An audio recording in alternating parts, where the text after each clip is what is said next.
ہر قسم کے روحانی جسمانی مسائل اور وظائف کے لیے پیر اقبال قریشی چینل کو سبسکرائب کریں۔ نحمدہ ونصلی ونسلم علی رسولہ الکریم، اما بعد فاعوذ باللہ من الشیطان الرجیم، بسم اللہ الرحمن الرحیم۔ ذوالقعدہ کی 8 تاریخ کا ایک پرتاثیر عمل بتا رہا ہوں۔ اگر آپ اس عمل کو اس دن کر لیں گے، اللہ آپ کو کامیابی، کامرانی اور دولت اور عزت اور شہرت عطا فرمائیں گے، اور آپ کے پاس ان میں سے کسی چیز کی کمی نہیں رہے گی۔ اللہ تبارک و تعالی آپ کو سر بلند کریں گے۔ یاد رکھیں، انسان کا تعلق جتنا اللہ سے مضبوط ہوتا ہے، اللہ اس کو اتنا ہی مقام بلند عطا فرماتے رہتے ہیں۔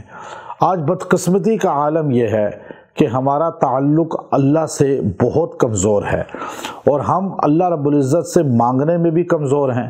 اللہ سے مانگتے بھی نہیں، جیسے اللہ سے مانگنا چاہیے، جیسا حق ہے وہ بھی نہیں رکھتے۔ مانگتے بھی ایسے ہیں کہ بس سرسری جیسے دعا قرضے کے طور پہ مانگی جاتی ہے، اللہ ہم نے ہمارا قرضہ دینا ہے۔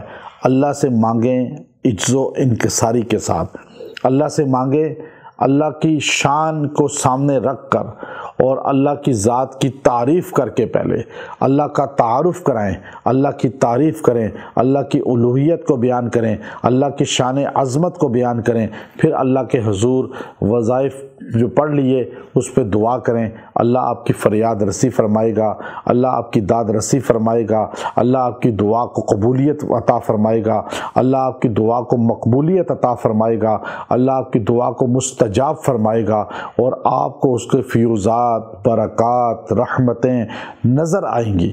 تو اس لیے آپ خاص طور پہ اللہ کے میں 2 اسماء آپ کو بتاؤں گا جو اللہ کی صفات ہیں، اور ان کے اندر طاقت اتنی ہے کہ ان کو پڑھنے والا محروم نہیں ہوتا۔ ہر عام بندہ اس کو پڑھ سکتا ہے۔ بعض لوگ قرآن پاک نہیں پڑھنا سیکھا ہوتا، لیکن ان کو سیکھنا چاہیے، کوشش کرنی چاہیے، لیکن وہ یہ اسماء بڑے آسانی سے پڑھ سکتے ہیں۔ اللہ کے نام ہیں یا مالک الملک، یا مالک الملک۔ جو انسان اس دن 1000 بار اس کو پڑھے گا، یا مالک الملک، اور پھر اول آخر 11 بار درود ابراہیمی پڑھ لے گا اور اللہ سے دعا کرے گا، اللہ تبارک و تعالی اس اسماء کی برکت سے اور دعا کی برکت سے اس کو عزت، مقبولیت اور اس کے جو ہے عروج عطا فرمائے گا، اور ہر چیز میں اللہ اسے سر بلند کرے گا، اور اللہ تعالیٰ اس کو لوگوں کے وار پریشانیوں سے بچا کے رکھے گا، اور اس کو اسی طرح عزت عروج دے گا جیسے اللہ کے اس نام کی عزت ہے، اللہ کے اس نام کی عروج ہے، اللہ کے اس نام کی شان ہے۔ اور یہ اتنا مختصر وظیفہ ہے، لیکن اس کی شان، اس کی بلندی اتنی زیادہ ہے کہ یا مالک الملک پڑھ کے آپ کو ہر چیز اللہ کے خزانے سے ملے گی۔